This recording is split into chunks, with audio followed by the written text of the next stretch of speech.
ಎಲ್ಲರಿಗೂ ನಮಸ್ಕಾರ. CK ಅಂಗ್ರಿ food YouTube ಚಾನಲ್ಗೆ ಸ್ವಾಗತ.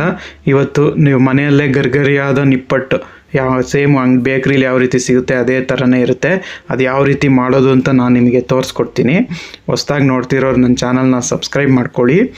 ಇವಾಗ ಅದಕ್ಕೆ ಏನೇನು ಐಟಮ್ ಬೇಕು ಅಂತ ಹೇಳ್ತೀನಿ. ಅಕ್ಕಿ ಹಿಟ್ಟು 1 ಕಪ್ಪು, ಮೈದಾ ಹಿಟ್ಟು 2 ಈಕ್ವಲ್ ಆಗಿರಬೇಕು ಅಳತೆ, ಆಮೇಲೆ ಖಾರದ ಪುಡಿ, ಉಪ್ಪು, ಆಮೇಲೆ ಎಣ್ಣೆ, ಕರಿಬೇವು, ಆಮೇಲೆ ಬಿಳಿ ಎಳ್ಳು, ಕಡಲೆ ಬೀಜ ಮತ್ತು ಹುರ್ಗಡ್ಲೆ. ಇದನ್ನು ಲೈಟಾಗಿ ತರ್ತರಿಯಾಗಿ ಪೌಡ್ರ್ ಮಾಡ್ಕೋಬೇಕು, ಕಡಲೆ ಬೀಜ ಹುರ್ಗಡ್ಲೆನ.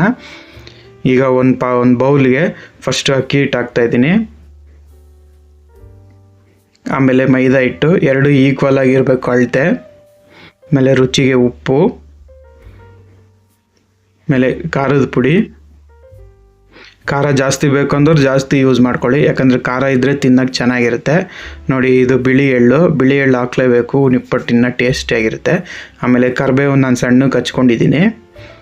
ಆಮೇಲೆ ನೋಡಿ, ಕಡಲೆ ಬೀಜ ಮತ್ತು ಹುರ್ಗಡ್ಲೆನ ನಾನು ಈ ಥರ ಪುಡಿ ಮಾಡ್ಕೊಂಡಿದ್ದೀನಿ, ನೀವು ಇದೇ ಥರ ಹಾಕ್ಕೊಳ್ಳಿ. ಆಮೇಲೆ ಎಣ್ಣೆನ ಸ್ವಲ್ಪ ಬಿಸಿ ಮಾಡಿ ಹಾಕ್ಕೋಬೇಕು, ತಣ್ಣಗಿರೋ ಎಣ್ಣೆ ಹಾಕಬೇಡಿ, ಬಿಸಿ ಮಾಡಿ ಹಾಕ್ಬೇಕು ಎಣ್ಣೆನ. ಈಗ ಚಮಚದಲ್ಲಿ ಕಲಿಸ್ಕೊಳ್ಳಿ. ಎಣ್ಣೆ ಬಿಸಿ ಇದೆ, ಅದಕ್ಕೋಸ್ಕರ ನಾನು ಸ್ಪೂನಲ್ಲಿ ಕಲಿಸ್ತಾ ಇದ್ದೀನಿ. ಕೈ ಹಾಕಕ್ಕೆ ಹೋಗಬೇಡಿ, ಫಸ್ಟ್ ಸ್ಪೂನಲ್ಲೇ ಕಲಿಸ್ಕೊಳ್ಳಿ. ನೋಡಿ, ಈಗ ಎಣ್ಣೆ ಎಲ್ಲ ತಣ್ಣಗಾಗಿದೆ, ಈಗ ಕೈ ಹಾಕಿ ಕಲಸಿ. ನೀಟಾಗಿ ಗಂಟಿರಬಾರ್ದು, ಆ ಥರ ಕಲಿಸ್ಕೊಳ್ಳಿ ಫಸ್ಟು ಎಣ್ಣೆಯಲ್ಲೇ.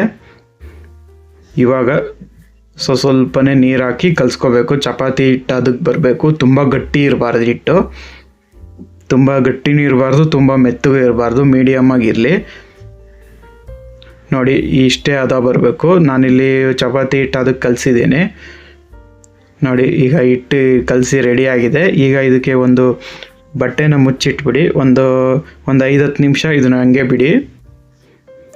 ನೋಡಿ, ಈಗ ಒಂದು 5-10 ನಿಮಿಷ ಆಗಿದೆ. ಈಗ ಇದನ್ನು ಚೆನ್ನಾಗಿ ನಾದ್ಕೊಳ್ಳಿ ಒಂದ್ಸಲಿ, ಯಾಕಂದರೆ ಸಾಫ್ಟ್ ಆಗುತ್ತೆ ಸ್ವಲ್ಪ ಹಿಟ್ಟು, ಅವಾಗ ನಿಮಗೆ ನೀಟಾಗಿ ಲಟ್ಸ್ಬಿಟ್ಟು ಕರಿಬೋದು, ಅದಕ್ಕೋಸ್ಕರ. ಈಗ ಇದರಲ್ಲಿ ಒಂದು ಉಂಡೆ ತೊಗೊಳ್ಳಿ, ಅರ್ಧ ತೊಗೊಳ್ಳಿ. ಈಗ ಇದನ್ನು ತೆಳ್ಳಗೆ ಲಟ್ಟಿಸ್ಕೋಬೇಕು,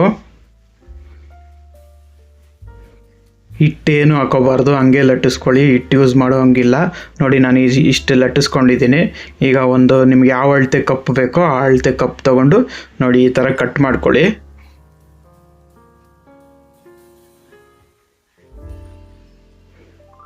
ನಾನು ಈ ಸೈಜಲ್ಲಿ ಮಾಡ್ತಾಯಿದ್ದೀನಿ, ಹೊರಗಡೆ ಸಿಗುತ್ತಲ್ಲ ಆ ಸೈಜು. ನಿಮ್ಗೆ ಯಾವ ಸೈಜ್ ಬೇಕೋ ಆ ಸೈಜ್ ನೀವು ಕಟ್ ಮಾಡ್ಕೋಬೋದು.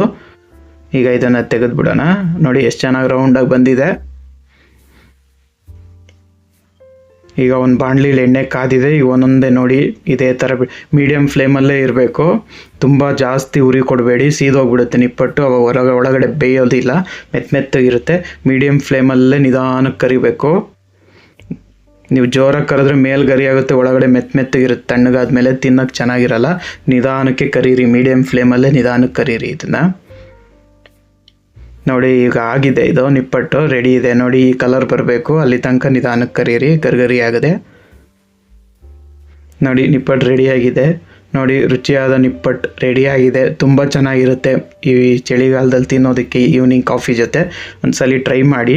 ಈ ನಿಪ್ಪಟ್ಟು ಯೂಸ್ ಮಾಡಿ ನಾನು ನಿಪ್ಪಟ್ಟು ಮಸಾಲ ಎಲ್ಲ ಮಾಡೋದನ್ನು ನೆಕ್ಸ್ಟ್ ವೀಡಿಯೋದಲ್ಲಿ ತೋರಿಸ್ತೀನಿ.